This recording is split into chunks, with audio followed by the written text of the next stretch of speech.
Okay, so today is Tuesday, April 21st, and we've got the Boys and Girls Club Insta Live, and we have one student, Casey. Casey, I'm just going to throw up the ropes for a moment. I know you know them. I know Mr. Kellen goes through them every day.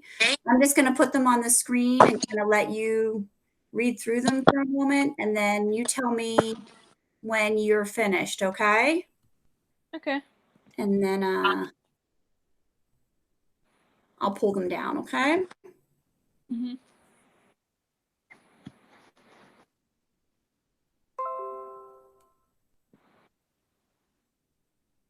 Tell me when you're ready for me to scroll, okay?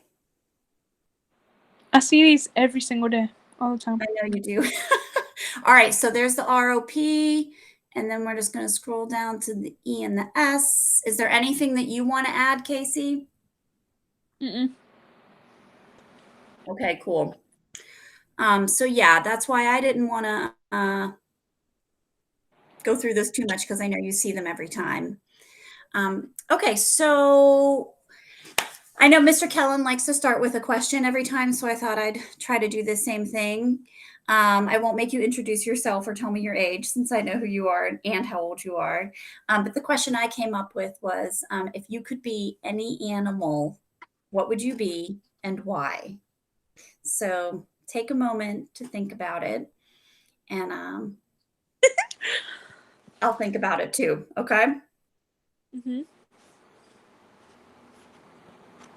I think I'll go first if that's easier. I think right now, I don't know if I always want to be this, but I think right now I'd love to be like a hawk.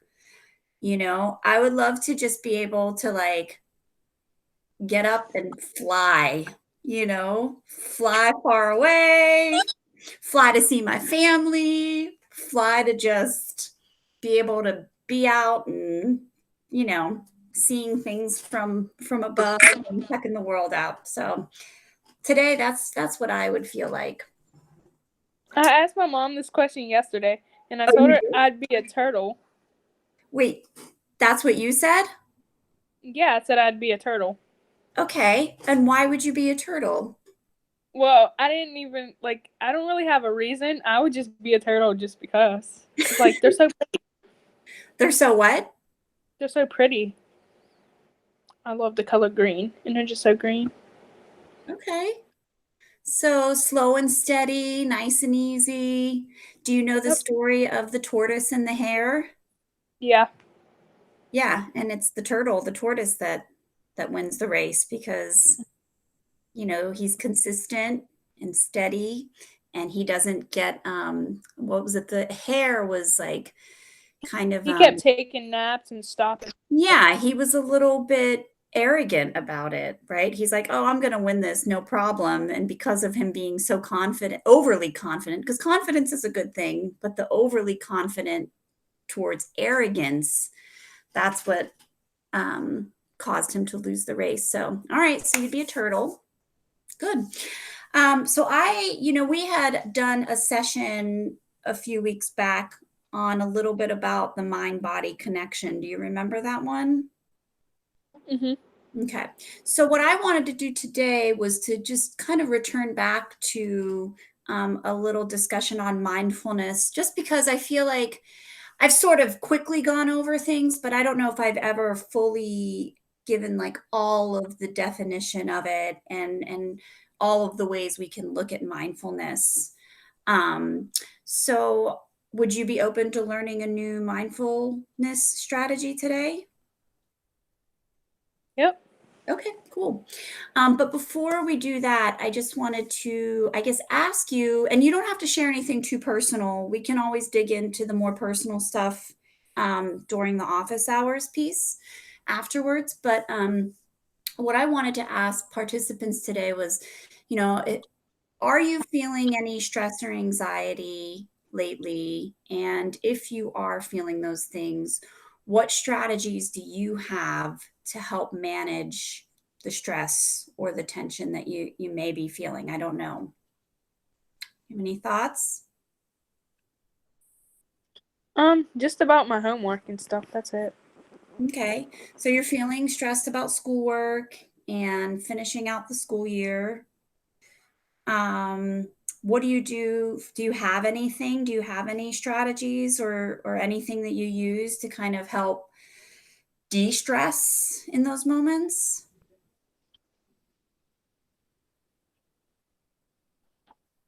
I just practice my German.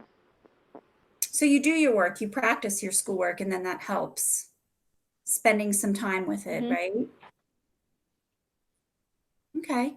Well, I know for me, I've been feeling anxiety, especially since everything was just kind of shut down so abruptly. And I'm so glad to be able to see some of you from CareerWorks, but I have a whole other 350 students that I just stopped seeing one day and I haven't been able to talk to them. And so that's caused me a little bit of anxiety, just, wanting to be able to say goodbye or being able to let them know that I'm still thinking about them. And I can't really do that right now. So in the meantime, some of my strategies. Oh, hello, Demarcus. Um, some strategies that I have. Hi.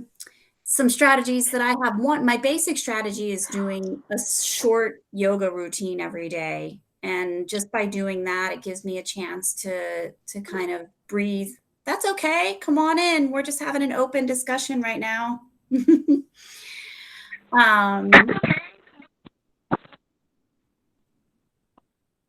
okay. So yeah, just taking that time out to do a little bit of stretching and a little bit of breathing every day, I find to be um, very helpful. So, I guess, Casey, are you able to define mindfulness in your own words? Um, I don't really know. Just mm It can be difficult or tricky to define it. So that's really why I wanted to do this session because I've brought it up before, both in Top Club and in the live sessions, but I just wanted to take a chance to really give more information. Okay, so I'm going to share my screen and I'm just going to read through a couple of statements that I typed up about mindfulness just to give you a better idea of what it actually is. So you're going to probably see yourself for a moment. And then, okay. So here are just some thoughts about mindfulness, okay? The basic definition is that mindfulness means focusing our attention on the present moment, trying to be aware of what's happening inside of our bodies, minds, and surroundings without judgment. Okay. Mindfulness and meditation can also be used to manage thoughts and emotions, and it can help to decrease stress, anxiety, and worry. The goal, and we kind of can interchange the words mindfulness and meditation. You'll see that I do that. Um, Let me pick a good color, green. So the goal of meditation or mindfulness is to focus our attention very deeply on something to help us quiet our mind and feel calmer. And I just like whenever I talk to people or students about this, I like to reiterate that, everyone has the ability to learn and practice and use mindfulness and meditation, and that the more you do it, the more easily it can become part of your daily routine. Okay. So, does that help give a little bit more of an understanding, Casey? mhm. Okay.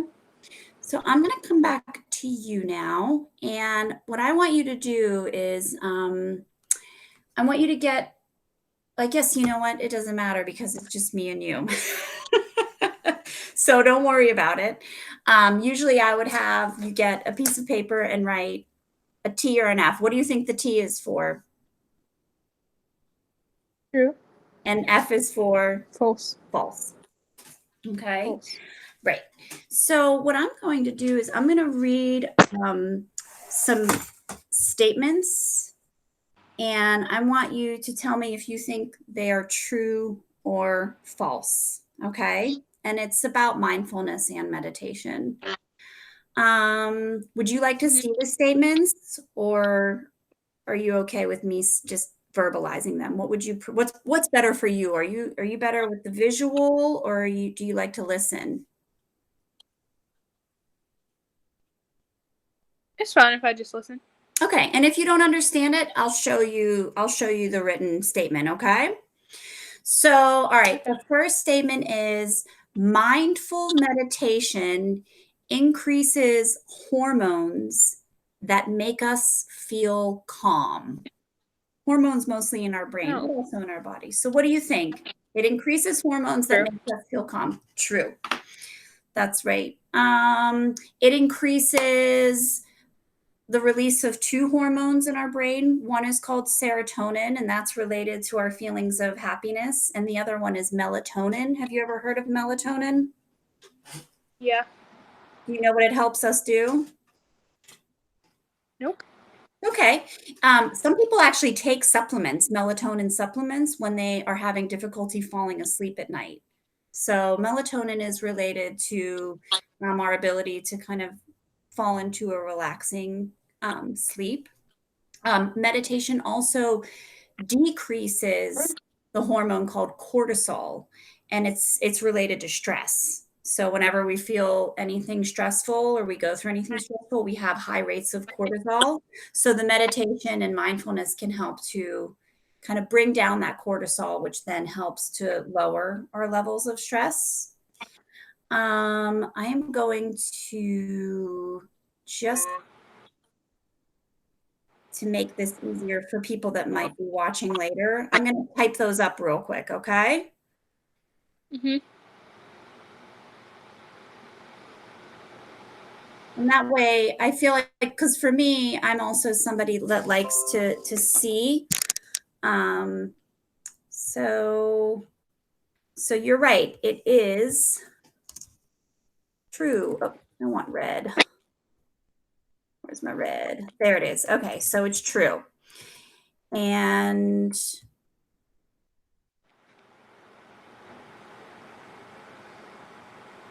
I'm just gonna write meditation increases the release of calming hormones,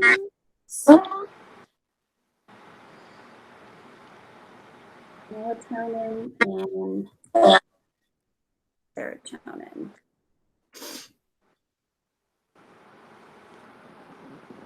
And then do you remember the other one I said that it decreases? Meditation decreases the stress hormone cortisol. Okay. All right. Maybe Mhm. I'll just stay on this screen and we can scroll to the next one. So, Casey, the second one here is our minds can only process a few things at a time. True or false? Our minds can only process a few things at a time. Mm, I think that's false. I don't know. You're right. It's false. Um, I'm going to type this out so you can see while I'm talking, but our minds,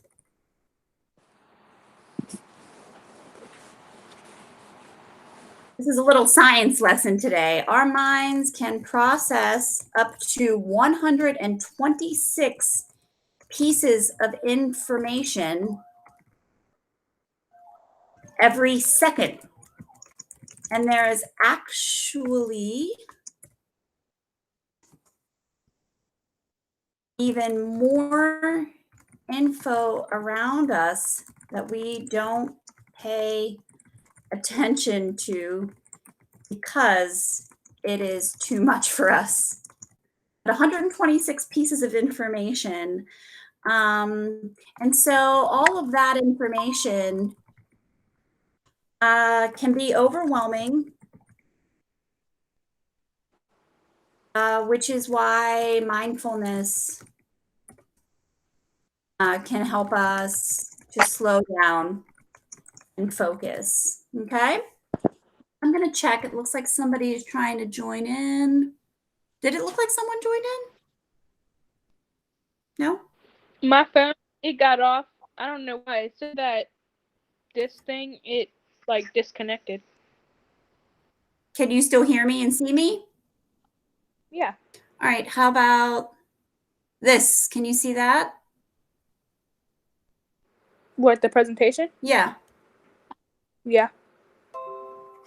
Okay. Well, we'll just keep going. All right. Number 3. So you're 2 for 2 so far, Casey. Good job.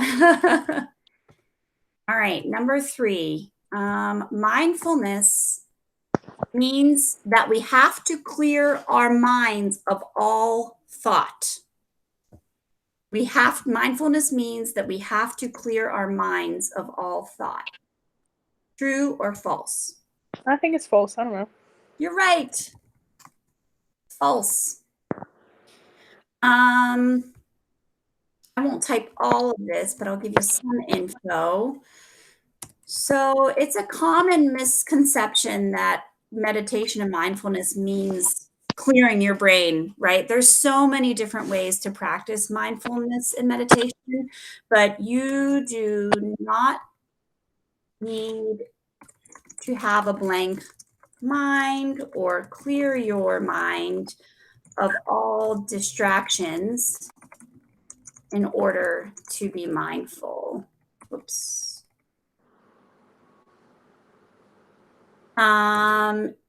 So when you're doing things like mindfulness and meditation, it's normal for your mind to wander. And during mindfulness, you try to focus your mindfulness tool, whatever it is, like breathing, maybe. Remember, we did a little bit of breathing a few weeks ago.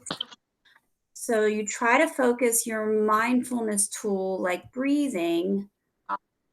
I'm sorry. So you try to focus on your mindfulness tool, whatever it is.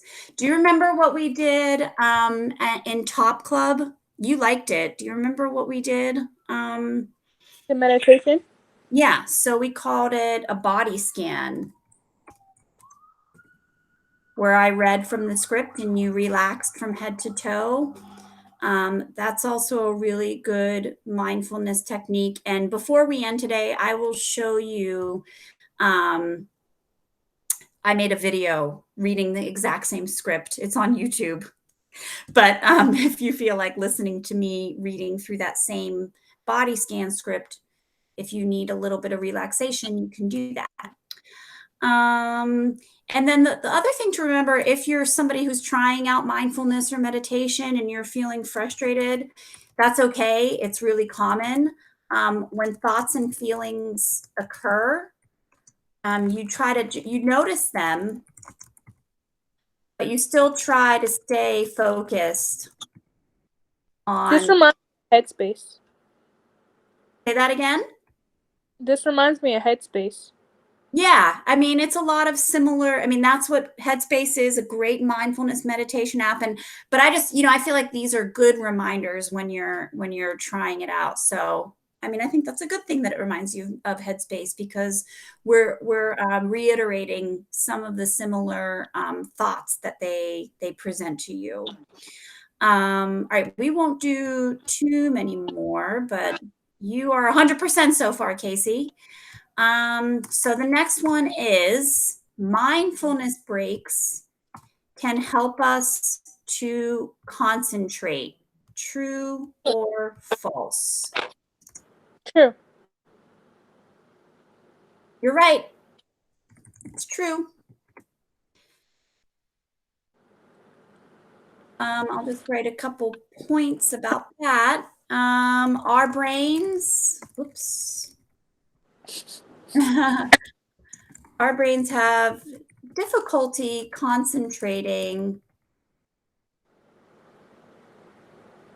for long periods of time.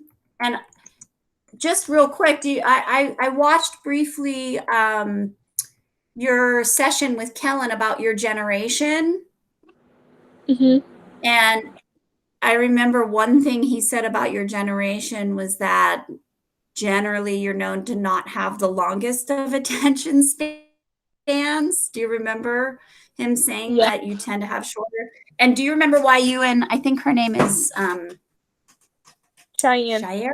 Cheyenne. Do you remember why you two thought that's true for you all? Technology. Possibly, yeah. I mean, I think it even as an adult, it affects my attention span. So, but in general, even without technology, our brains just have a short time or have a difficult time concentrating. So, a short 5-minute break, and I think this is really helpful when you think about schoolwork too. So, a short 5-minute break doing something mindful like meditating or breathing can drastically improve our concentration. It's taking what I like to call them a brain break. I don't know if any of your teachers ever talked about or incorporated brain breaks into classroom. I know there's not always a lot of time, but our brain likes to have these breaks. I don't know, let's say about every 90 minutes, I've heard. Okay. So if you're like studying and you're like, I can't remember this no matter how hard I try, it might mean that your brain is ready for a little brain break. Okay, next one. People who meditate improve their test scores. True or false? I don't know this one. I think this one could be true though. Final answer. Yeah, I think it's true. Guess what? Hmm. It's true. You're right. Oh, good. Yeah.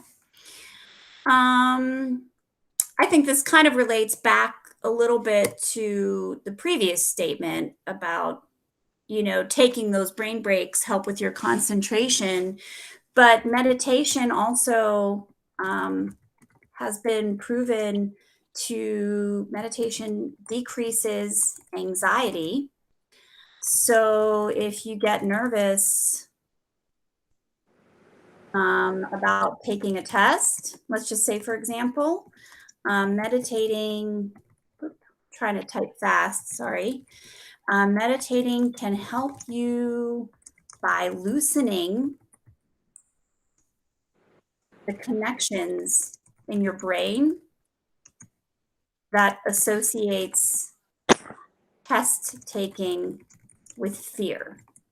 Okay, so I don't know if you remember from the mind body connection. I'm going to go back to that document, but the idea that breathing is the link between our mind and our body, and that our thoughts and feelings, beliefs and attitudes, they affect how our bodies feel. So that if we're able to take a moment to just kind of focus on some breathing and we connect our mind and body back together, it can help then to bring down that anxiety or that fear or whatever it is that someone might feel um, during like a test or an exam. And then the next piece of that is that meditation has also been shown to improve your memory. It improves your memory, your and your ability to remember information quickly.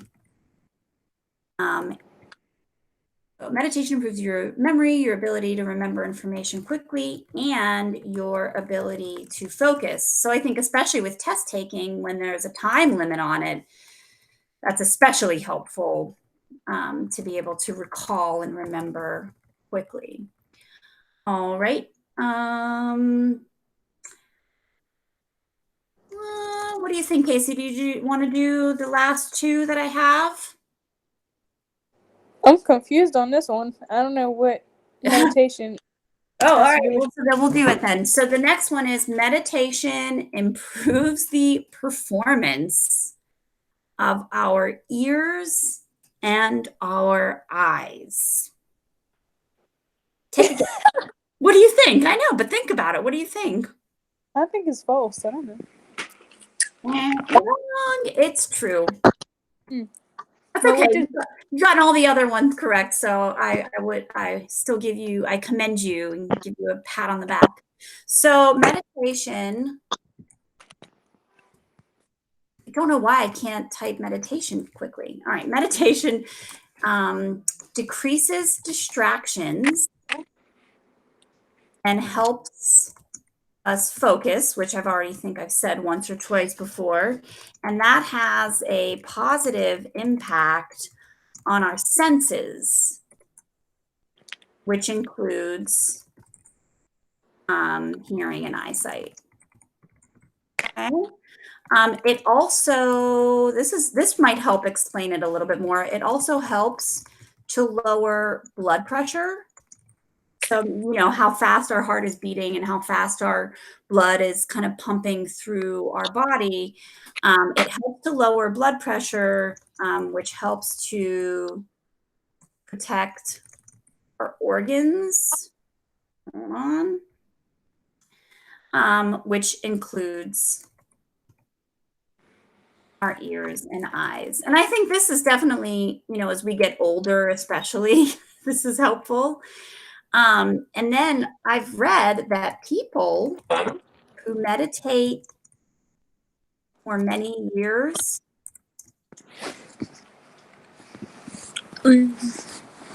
may appear 5 to 10 years younger than their actual age. how?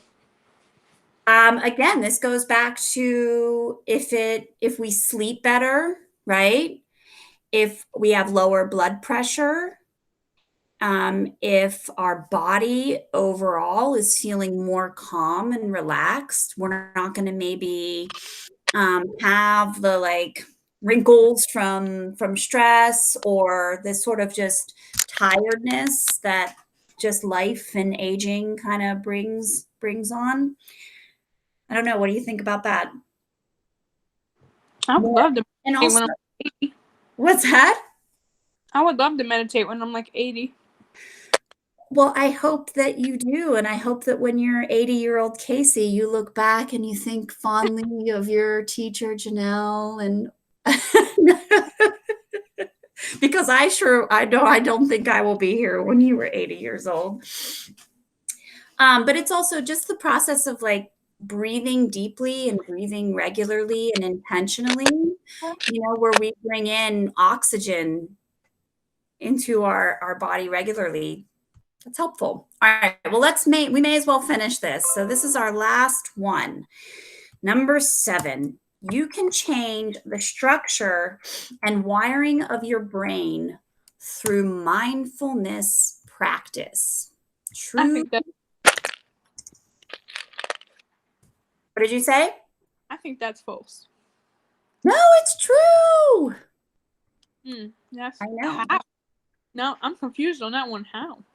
I know. Well, think about back to our conversation of the mind body connection, right? That um, But hmm, like structure and wiring.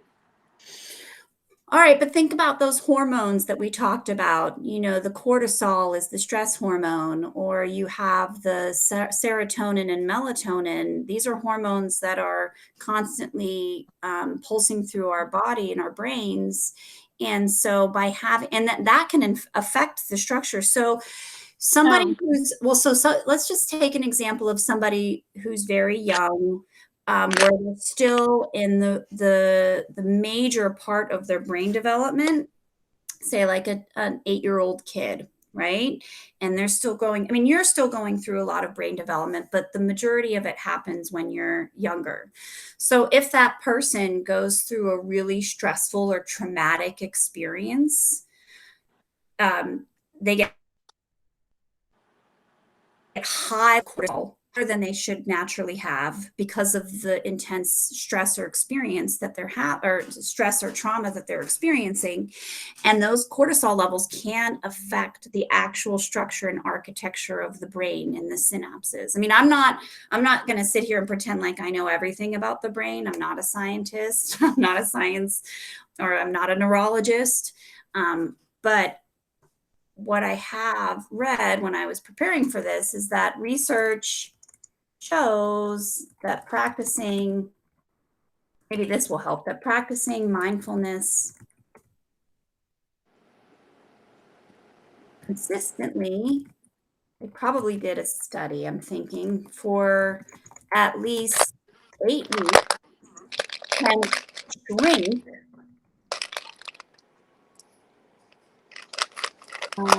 the fight or flight center of the brain, also known as the amygdala.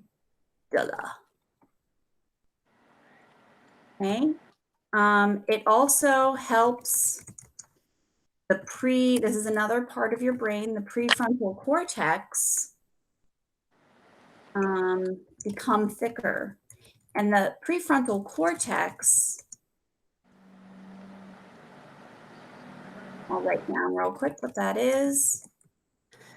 It coordinates logical functions in our brain, like planning and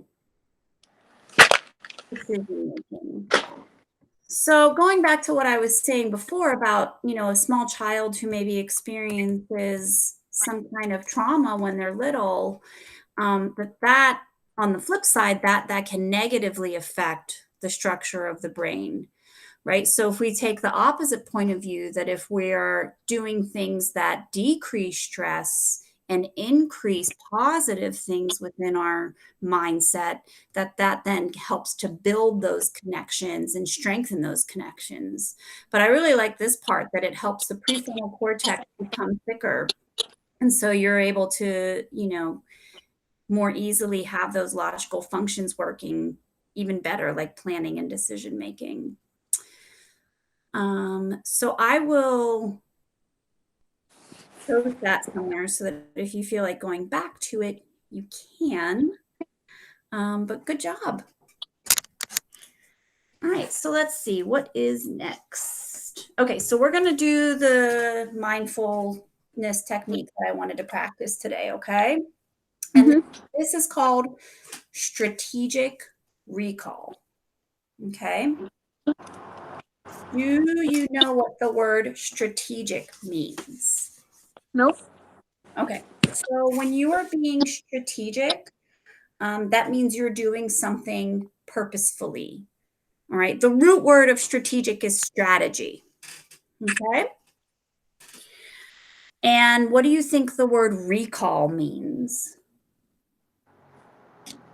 To remember. Exactly. So, what strategic recall is purposefully remembering. Does that make sense? Mm-hmm.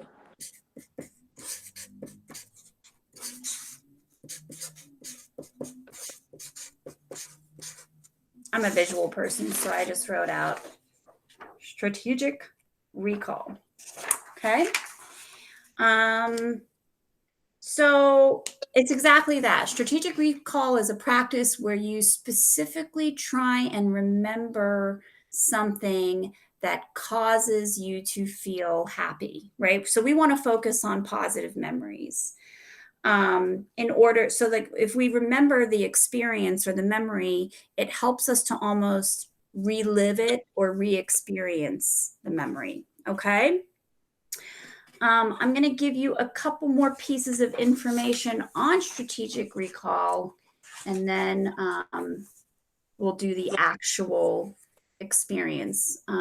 So the first practice would be, I want you to take a minute and I want you to try to think of a time in your life or a memory where you felt happy or where you were laughing with somebody like friends and family. So just take a minute and think about it. Okay, so were you able to identify something? Yeah. Okay, and so what happened to you physically? Like, how did you react to that memory? Um. Wait. Do you want me to tell you the memory? You don't have to right now. We can talk about it later if you want, because if it's a private memory, or you can tell me now what is if you feel comfortable sharing the memory, you're welcome to. It's when all my friends, like me and my friends, we all met up like a week ago. Okay, and so you saw them. Mhm. And I like seeing my friends. Okay, so how did it make you feel? Happy. And so remembering that, how did it make you feel? Happy. Right? So Mhm. what I noticed when I said to you, think of a time that you were laughing with friends, you started smiling. Okay. So that's one aspect of strategic recall. Okay. So now on the opposite side, I want you to try to think of a memory where you argued with someone, where you argued with a friend or a family member.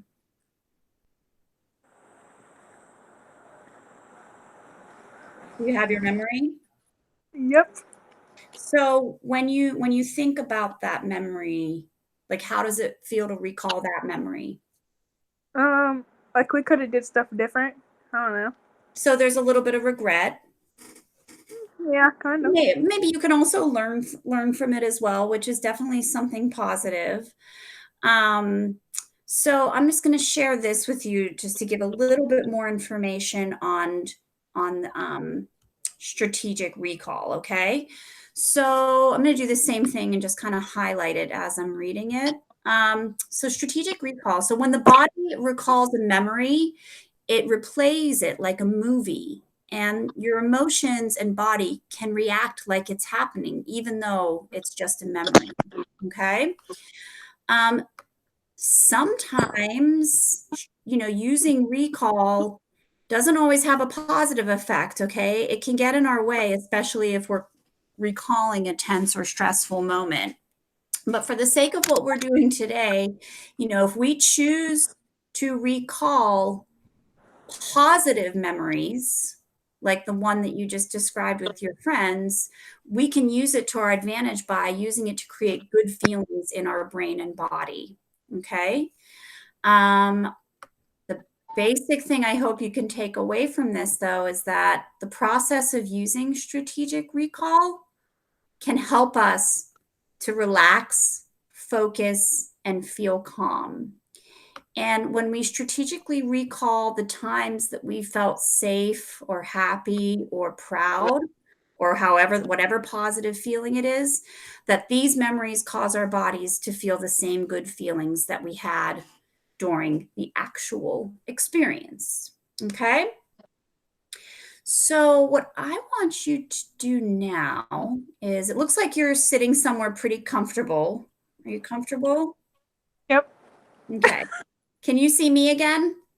Mhm. Okay, good. So I want you to be somewhere comfortable to get my stuff in order. Um, are there a lot of distractions today? Like, is it lawn mowing day at Harrison Village or anything like that? Yep. I was reading your response to my lesson last week and I was like, what is she talking about? Um, Okay, so you're comfortable. Just make sure you're somewhere where you can mostly block out any distractions that you might have. If it's easier for you to use headphones, that's totally up to you.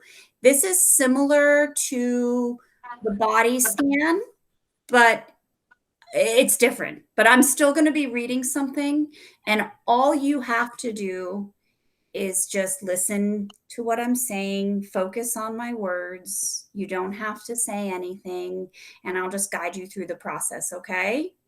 Mhm. Um, and if it's comfortable for you, you can close your eyes. It's totally up to you. I'm going to play some relaxing music in the background.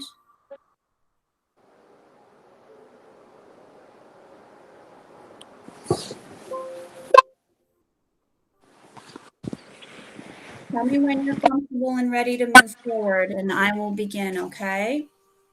Mhm. Take your time.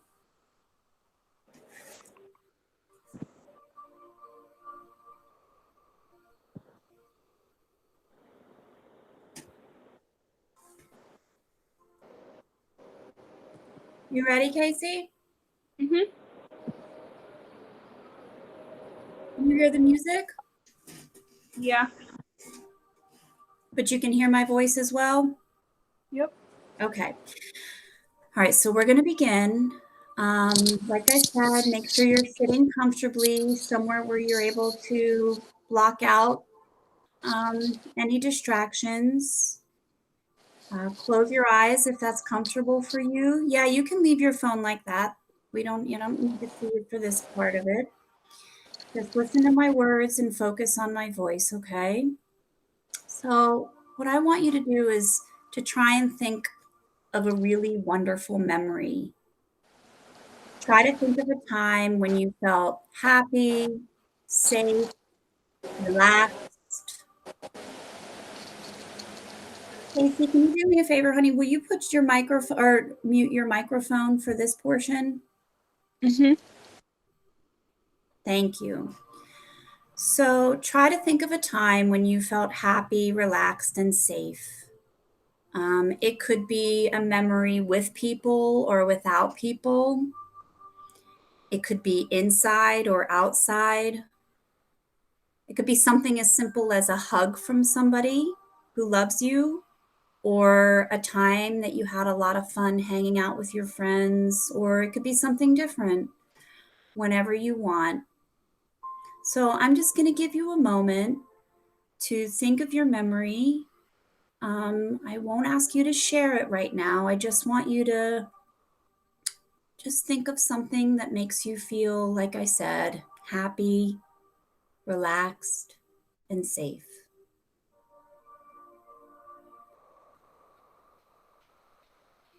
So, if you have your memory, I want you to think about it. I want you to try and replay it in your head like a movie with every detail. You're going to focus on what things looked like, where you were, if you were inside or outside. Was there anything specific around you that you remember? What were you wearing? What did you see? Did you smell anything? Did you hear anything? Was there silence or laughter? And I'm going to give you about 2 minutes right now to think about all of the details of this happy or peaceful memory, putting yourself back in that moment and remembering exactly how you felt at the time. After the 2 minutes, or after you've finished replaying your memory inside of your mind, you can return back to the space, and I'll know that we're ready to move on to the next part.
Okay, whenever you're ready, we can come back to the conversation.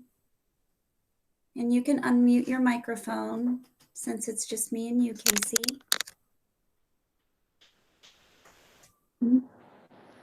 And just how do you feel mentally, physically? How do you I feel? just feel chill. You feel chill? So do I. I thought of a kind of a funny memory or a whole series of memories. So I'm also feeling a little like I feel chill, but I also feel kind of energized. Um, do you feel comfortable sharing your memory in this space, or do you want to wait for the office hours portion to share our memories? I just think of my friends a whole bunch, like, but I didn't think of just one specific one. It just pulled up like a whole bunch of them. You know, I was very similar. Hold on, I'm gonna stop the relaxing music. This is good music though. I was similar. For me, it was more, I thought about a trip that I had taken with a friend. And even though it was just one friend, it was like many, many different moments from that trip with her, you know? Um, so did you just think of lots of series of Mhm. moments with your friends? Mhm. What other kinds of emotions were you able to recall in the process? There was a lot of funny moments. Yeah, laughter. But I mean, that's how good is it to just be able to like recall those memories and feel it again? And that's the whole purpose of strategic recall is that if you're in a situation where you're feeling stressed or upset, if you can for yourself, take that moment to stop what you're doing and um, recall any kind of positive memory that you have, whether it's all the moments and laughter with your friends, or maybe it's a hug from someone that you don't get to see often. But so strategic recall, you can practice it any time of the day. You can practice it before you go to bed at night. This, like any other mindfulness trick, like the breathing one that we did through the nostrils, any of these techniques, the more you do it, the better your brain will become at like accessing those memories more quickly.